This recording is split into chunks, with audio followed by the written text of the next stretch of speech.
Hello everybody, welcome to my channel. Today I'm going to show you how to make this Hinge card. At this stage in the game, quick and easy is what we're going for our Christmas holiday cards. So it doesn't get quicker and easier than this one. It is a little hinge, it opens, and that is the greeting, and it takes there's basically three elements. So let me pop it off to one side and I will bring it in. So there is a piece of designer series paper and it is cut to 4 1/4 by 5 1/2. And then there is a piece on the right hand side cut off at 1 1/2. So it's 2 3/4, 1 1/2 makes 4 1/4.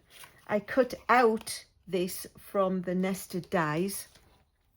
So nested dies, it was just one of those shapes, or you could just use a square of basic white or whichever cardstock you prefer. And then it is a piece of basic white cardstock and it is 8 1/2 by 5 1/2, and we are going to score it together. So let me bring in the paper trimmer. We'll score it at 4 1/4. So that's the halfway mark that we're all comfortable with. And then at this end, at one side, we are going to score it at 1 1/2. And at the other side, we are going to cut it at 1 1/2. So we'll line up 1 1/2 and cut that piece off. That is a scrap for another project at some point in time. And then flip it over. And at this side, we are going to score it at 1 1/2.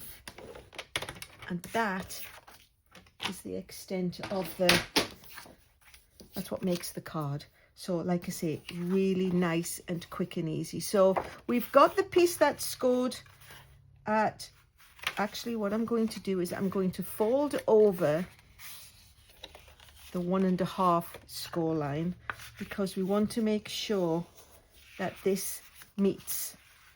So, and I'm going to line up the edges before I commit the bone folder score line, because we want it to be nice and even.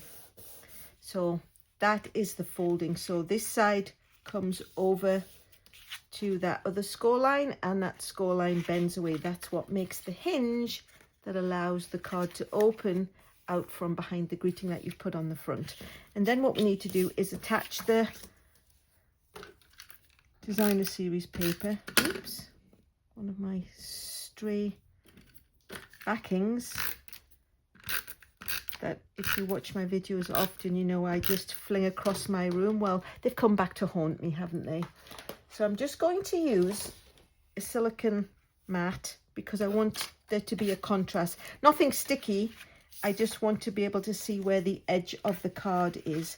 So we're going to stick this piece to the edge of the card at the top and the bottom, and just having a darker contrast helps me see, you know, white cardstock on a white piece of background paper. So that is that. This makes me super happy because of course this is a British mailbox. So I specifically chose that little section out of the designer series paper, and this one we are going to pop on the right hand side, again just lining up the edges and the top and the bottom. So now it folds over and it matches and it makes the complete pattern. So that's the card. Now we need to make a little in-betweeny hinge holder togetherer part. So I am going to use Real Red, and I brought in 2 of the stamps from the traditional labels. I've used these a few times, so those of you who watch my videos will be familiar with them. So I am using the Sending and the Cheer. So Cheer can go on the bottom in Real Red. And we'll tuck it all the way down to the bottom. Close that up. And then Garden Green, whoops, will go on the top. I've just recently had to re-ink my garden green because it had some love over the years and it just needed to be revamped a little bit. So that is the greeting, and it is now going to go on here. So what we're going to do is we are going to ZZ fold it so we can see where the edge of the fold is. So we don't want there to be any adhesive on this section because of course you'll seal your card closed.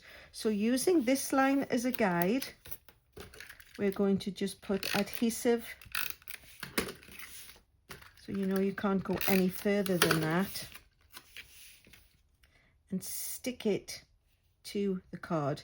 I'm not even putting mine halfway, I'm just putting it sort of on. Actually, I might just move it down a little bit. I'm just gauging it between the patterns so I can see the top of that mailbox peeking out. So now we've got the hinge. And then what is going in here is I'm using the North Pole Delivery Designer Series paper, and it came with 2 fabulous sheets of punch outs. These are just amazing. So you can see where I got the little cat, but there are dogs, there are wildlife, there are bears, badgers, all sorts of things. So I made a cat card. So for my dog loving friends, let's go ahead and use a little dog this time. So all we need to do is get some dimensionals and make sure that it doesn't actually, this little guy doesn't overhang. This guy did, and all I had to make sure was that is the back of this greeting didn't overhang the card, so it would fit in the envelope. So let me just put a dimensional on his head, oops, one on his tummy, and one towards his tail. So fling some more dimensionals across my stamping room to appear in some subsequent project, and we will pop him on the front. So there you have it. So this hinges out of the way, that opens so you can put all your greeting on the inside, and there you have it, 2 hinge cards. Like I say, I like this one because it does have a post box which reminds me of home, but there are quite a few international styles, and it's the cheer that's the most important thing. So there you have it. If you like what you've seen, please consider subscribing, ring the bell so you get notifications when I've posted future videos. If you have a question or a comment, pop those in the box below and I will always get back with you. And in the meantime, thanks for watching.